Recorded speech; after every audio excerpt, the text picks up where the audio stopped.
What's up, guys? Welcome back to the channel. Boozer here. Thanks for stopping by. Happy Valentine's Day, by the way. Hopefully, you guys are having a great start to the weekend and all that.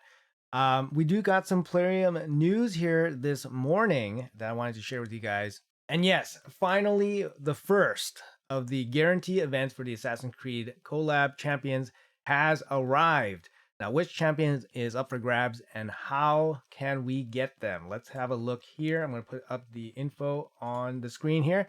Hey y'all, this Monday, February 16th, so today's Saturday, it's going to be Monday, we'll be planning to launch a Master Deck of Fate event where you'll have the chance to get a legendary champion, Basim. Basim's going to be showing up here, and I believe, where is he? Let me find him. Let me fumble around, find him. Nope, no fumbling. We found him here in the Sacred Order. Basim is going to be the guaranteed Deck of Fate champion. How can we get Mr. Basim here?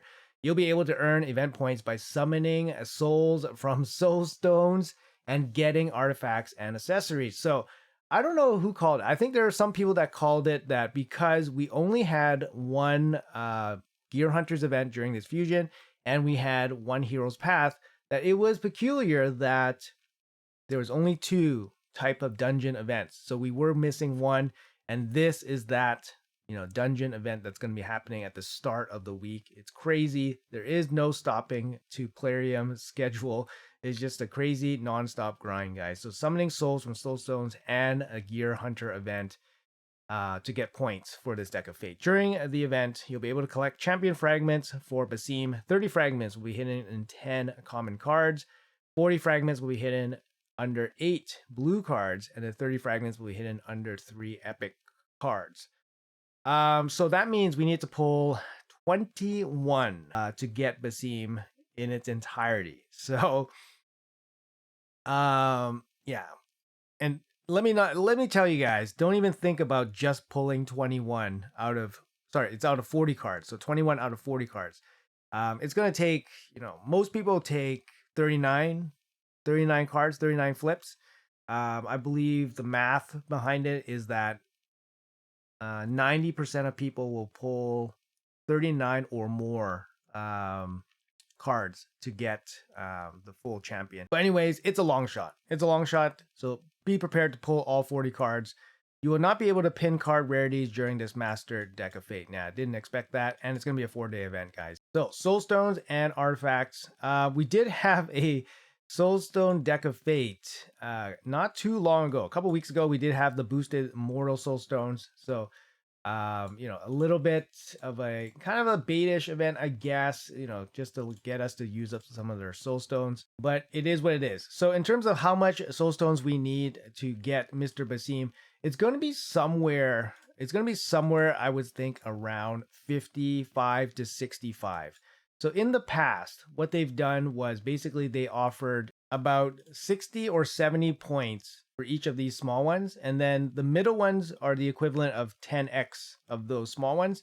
And then the big one is equivalent to 5x of the middle one. So for example, the lowest value or the hardest Soulstone champion Deck of Fate that we had was Freya, and that was 60 points for the small ones, which meant 600 points for the medium ones, and then which meant 3,000 for the big ones. That was really, really expensive. Just to put it in perspective, if it's 600 for a medium one, it's going to cost, I believe, 65 medium ones to finish the entire Deck of Fate.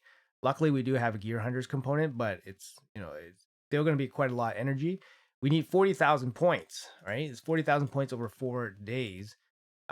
If you're looking to complete the deck with just energy alone, you're probably looking at between 45,000 energy, somewhere around there, if you run the most efficient stages. So it's going to be a mix. You're going to have to mix some soul stones. You're going to have to mix in some energy just to conserve a little bit of the cost. It's not going to be cheap. And I think Basim's probably going to be somewhere around 70 points, maybe for the small ones, 700 for the medium ones. That's what the most recent Deck of Fate for champions has been, for example. For example, Raphael and I believe Hilvi was 70 points. 70 and 700 and 3,500. That was the point breakdown for them. Just to give you guys, some things to expect. It's not going to be easy, guys. It's not an easy early game event or anything like that. So it's definitely something you got to save up for or you actually have to whale out for. It's just not very early game friendly. Mr. Basim, is he worth actually going so ham for? To be honest, for myself, I'm not super interested in Basim. I think Basim is a fine champion. He's a fine champion. He's got an A1 double hit. He's got a weekend here. Unfortunately, he still needs accuracy to land this weekend. He only gets a chance boost when he's under veil. Usually, some of these guys, when they're under veil, they get quite a bit of benefit. But his A1 doesn't really get crazy amounts of benefit. Like he still needs accuracy in his kit. That's the big problem here. He also has a 50% chance to apply debuff spread, and then that chance goes up to 100 if he's under veil. 4 books here seems kind of wasted for 5% per book. It doesn't seem very good value. Now his A2 is very good. His A2 is very good. He's got a 3-turn cooldown, AoE attack. He ignores 30% of the target's defense if he's under veil. This is very important. Luckily for him, he does place Veil on himself, so he does have some synergies there. He can be self-sufficient for the Veils. He also places block active skills, which is a crippling ability in PvP or wave-based content. This debuff will ignore block debuffs if he's under Veil. Unfortunately, you do need accuracy to land this, which is a big problem. It would have been nice if this was ignore accuracy, ignore resistance. And then his A3 here, double hit, single target, deals 5% more damage for each buff and debuff on this champion, and 5% more damage for each buff and debuff on the target. Now, this can do quite a bit of damage, and you can kind of set it up in a way. But 5% per buff is actually quite small. So you need 20 buffs in total, 20 buffs or debuffs mixed between yourself and the target. It's quite a bit, right? It's quite a bit. And he also places Veil on himself for 3 turns, and then he gets an extra turn. So he is self-sufficient with the Veil, which is great. It's on a 3-turn cooldown, which means after taking the extra turn, he still has 2 turns with it. And then he can go in here with the big slam. So it is, it is good. He comes with the standard everything is permitted Assassin's Creed passive here. And then he has his own passive here. Whenever this champion is attacked, steal 1 random buff from the attacker and transfer 1 random debuff from this champion. These effects ignore polymorph. Honestly, this is a little bit of a weak ability, to be honest, because he requires to be attacked, which is not something that you really want, because he is a squishy damage dealer, right? 16k HP. He's not going to be doing much. He's not going to be doing much tanking of attacks. And something else that actually helps him with some of his accuracy requirement is the second part of his passive here. He's going to ignore 25% of the target's resistance when using skills if he's under Veil or Perfect Veil. So this is something that's kind of like a blanket buff, but it would have been really nice if just under Veil is just going to be irresistible on a bunch of his abilities, so that he doesn't require accuracy. But because he requires accuracy, he's going to be hitting for less damage, and that's the problem, right? Overall, he does hit pretty good when he has this 30% ignore defense.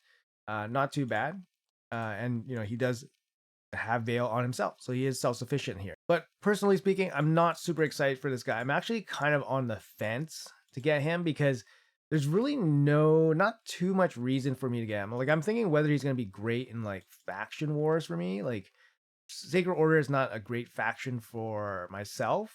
So I don't know if he's going to be great there.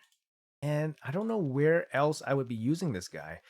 It's going to be soul stones, right? It's going to be soul stones, and then it's going to be energy towards dungeon diving. Like, I'm not really, like, I have soul stones to spend. I can get him. No issues. Like, I can buy 59 here, and I have 27 here, and I have a bunch of energy too. So it's not an issue to get him. But it's whether I want him or not. I don't really want him or really need him, to be honest. He's not a hard enough damage dealer that I would use him in any kind of arena content. And for faction wars, he's not. I don't think he's good enough. He doesn't bring enough for faction wars to be really useful. So I don't know what you guys think. I did do a showcase on this guy. If you guys want to check him out, I'm going to put him in the description below. And then you guys can check out the showcase on him. Like I said, he performed fine. He hit fine. But at this point, for me, it might actually be a skip. And at the time of video recording, there's no boost on soul stones or anything like that. So there's no further incentive to use up those soul stones. But we'll see. We'll see how it goes for Mr. Basim here. I'll kind of think about it maybe over the weekend. But right now, I'm not really too excited for Mr. Basim. Way more excited for like Bayek, for example. Edward, I did pull him from a shard, but Edward would be a champion that I would be more excited for than Basim, personally speaking, if I was, looking for a champion to go for. And obviously Bayek is going to be the best just because he is a bit more special than the other ones. But anyways, guys, let me know in the comments below what you guys think about Basim. Do you guys have Basim? Anyone that does, how do you guys like him? Do you guys use him anywhere? Or is this one of those just collect them all Pokemon style Pokemons? Obviously, Basim's not going to be in the game after the collab ends. So there is a, exclusive, feeling of getting him. But I don't know. Not really feeling it for him. Not really feeling it for him. Not really his fault or anything like that, but just not really feeling it. Anyways, guys, thanks for watching the video. Let me know in the comments below. Have a great rest of your weekend, and I'll see you guys in the next video.